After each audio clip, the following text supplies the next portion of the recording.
You walk into any coffee shop and see them everywhere. People desperately trying to appear independent while desperately seeking approval for their independence. They post about their morning routines, their side hustles, their personal brands. They call themselves entrepreneurs while working for the validation of strangers. They preach self-reliance while checking their phones every 30 seconds for external validation. This performative independence isn't what threatens society. Real independence does. The person who genuinely doesn't need society's approval, who builds actual self-sufficiency, who thinks for themselves without broadcasting it, that person terrifies institutions. They can't be controlled through shame, manipulated through fear, or bought through promises of status. Henry David Thoreau understood this distinction. He saw that society tolerates and even celebrates fake independence because it reinforces dependence. But genuine self-reliance, the kind that makes you immune to social pressure, financial coercion, and political manipulation, represents an existential threat to systems that require your compliance. The truly self-made person doesn't just succeed despite society's obstacles. They reveal that most of those obstacles are artificial constructs designed to maintain control. Their very existence proves that you don't need the system as much as the system needs you. Understanding why this threatens society isn't just philosophical curiosity. It's the key to real freedom in a world designed to keep you dependent. The hermit who saw society's weakness.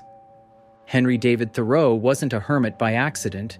In 1845, he deliberately withdrew to a small cabin at Walden Pond, not to escape society, but to understand it more clearly. What he discovered during his 2 years of intentional solitude was that society's greatest fear isn't rebellion or revolution, it's irrelevance.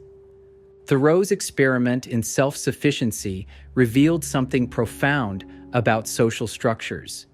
By meeting his basic needs through his own labor, growing his own food, and finding contentment in simplicity, he demonstrated that individual happiness didn't require social participation. This realization was revolutionary because it exposed society's fundamental weakness, its dependence on individual dependence.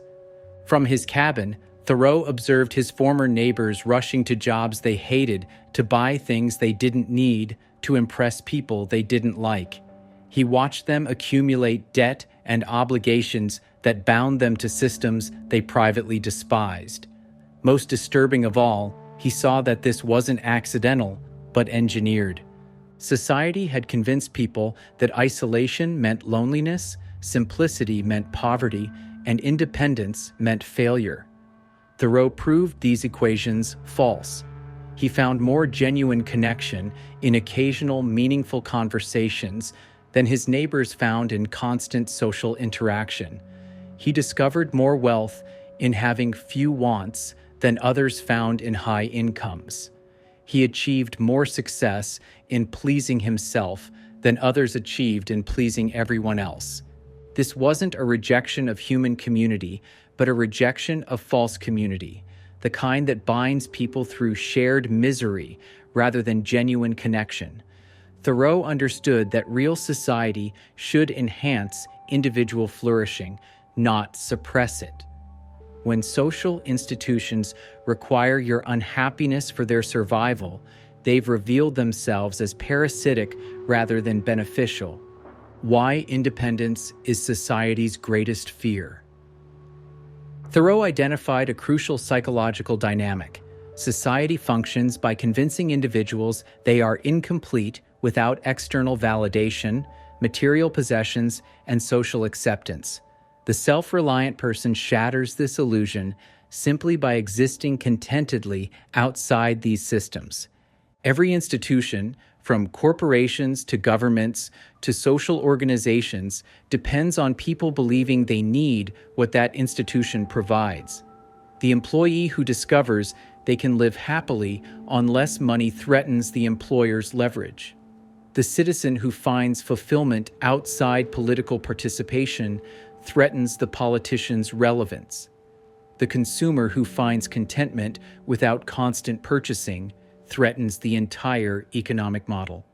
Thoreau observed that society's response to genuine independence is swift and predictable: marginalization, ridicule, and social pressure designed to force conformity. Independent people are labeled as antisocial, unrealistic, or selfish, not because they harm others, but because their example suggests alternative ways of living that threaten established power structures. The truly independent person doesn't just avoid dependence, they demonstrate that much of what society calls necessary is actually optional. They show that happiness doesn't require career advancement, that security doesn't require insurance policies, that meaning doesn't require institutional approval. This revelation is terrifying to systems built on manufacturing artificial scarcity and engineered dissatisfaction. Society tolerates and even celebrates superficial independence: the entrepreneur who works 90 hours a week for venture capital approval, the influencer who builds a personal brand for algorithmic validation, the investor who achieves financial independence to purchase more expensive dependencies. These forms of independence actually reinforce social control by channeling rebellious energy into acceptable outlets. But the person who opts out entirely, who finds contentment in simplicity and meaning in self-determination, represents an existential threat that cannot be co-opted or controlled. How self-reliance destroys social control. Thoreau understood that social control operates primarily through manufactured dependencies. Once you genuinely provide for your own needs, physical, emotional, and intellectual, most forms of social manipulation become powerless.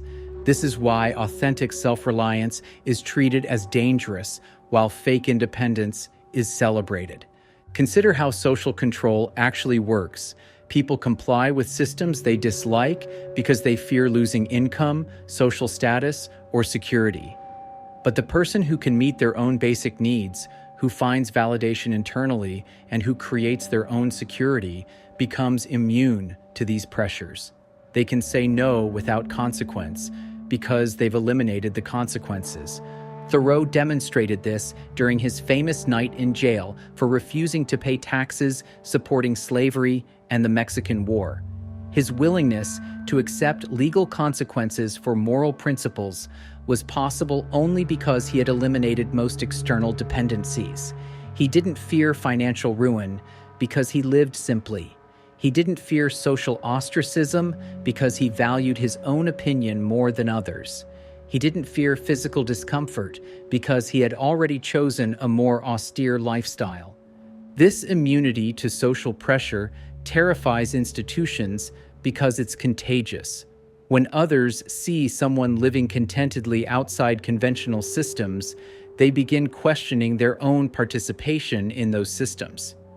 The self-reliant person doesn't need to proselytize or rebel. Their mere existence suggests alternatives.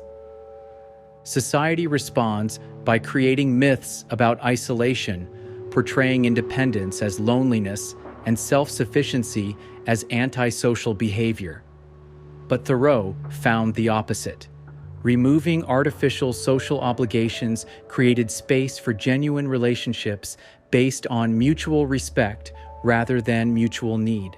The self-reliant person threatens social control not by attacking institutions directly, but by revealing their optional nature. When enough people recognize that participation in oppressive systems is a choice rather than a necessity, those systems lose their power to compel compliance. The economics of keeping people dependent. Thoreau's economic insights were as radical as his social observations. He discovered that most economic participation is engineered dependence disguised as prosperity. The system requires people to work jobs they hate, to afford lifestyles they don't need, to maintain social positions they don't value. By calculating the actual cost of his simple lifestyle at Walden, Thoreau proved that most people work far more than necessary for genuine contentment. He spent $27 building his cabin and earned enough through occasional labor to cover all expenses. Meanwhile, his neighbors worked year-round to afford houses they rarely enjoyed and possessions they seldom used. This wasn't an argument for poverty, but for precision, knowing exactly what you need and refusing to work for what you don't. Thoreau showed that the difference between wants and needs is where economic dependence begins. Every artificial want creates a vulnerability that employers, creditors, and institutions can exploit. The economic system requires constant growth, which demands constant consumption, which requires constant income, which necessitates constant employment. This cycle traps people in relationships they would otherwise leave, jobs they would otherwise quit, and purchases they would otherwise avoid. Breaking any link in this chain threatens the entire structure. Thoreau's example was dangerous because it proved that stepping outside this cycle didn't require sacrifice. It required clarity. Most people aren't working to afford necessities. They're working to afford the social signaling that maintains their position in systems they privately question. The truly self-made person threatens this economic model by demonstrating that fulfillment doesn't require participation in artificial markets for status, security, or satisfaction. They show that real wealth is having enough, not having more. The true self-made man's guide to freedom. Thoreau's path to genuine independence begins with radical honesty about what you actually need versus what society tells you to want. Start by conducting your own Walden experiment.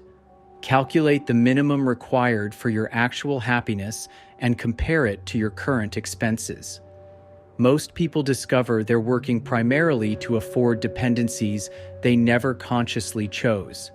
Develop what Thoreau called voluntary poverty, not deprivation, but precision. Learn to distinguish between conveniences that enhance life and complications that diminish it.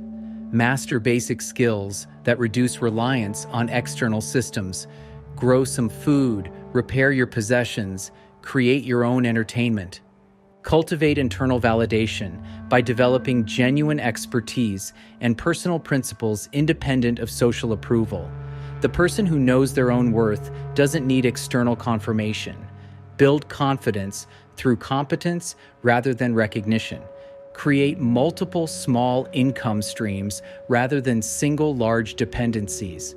Thoreau earned money through various activities, surveying, lecturing, writing, rather than depending on any single employer. This diversity creates resilience and freedom to leave arrangements that become oppressive. Most importantly, practice saying no to social pressure without explanation or justification.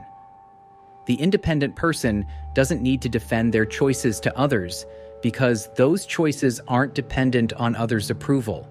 Remember that genuine self-reliance isn't anti-social, but selectively social.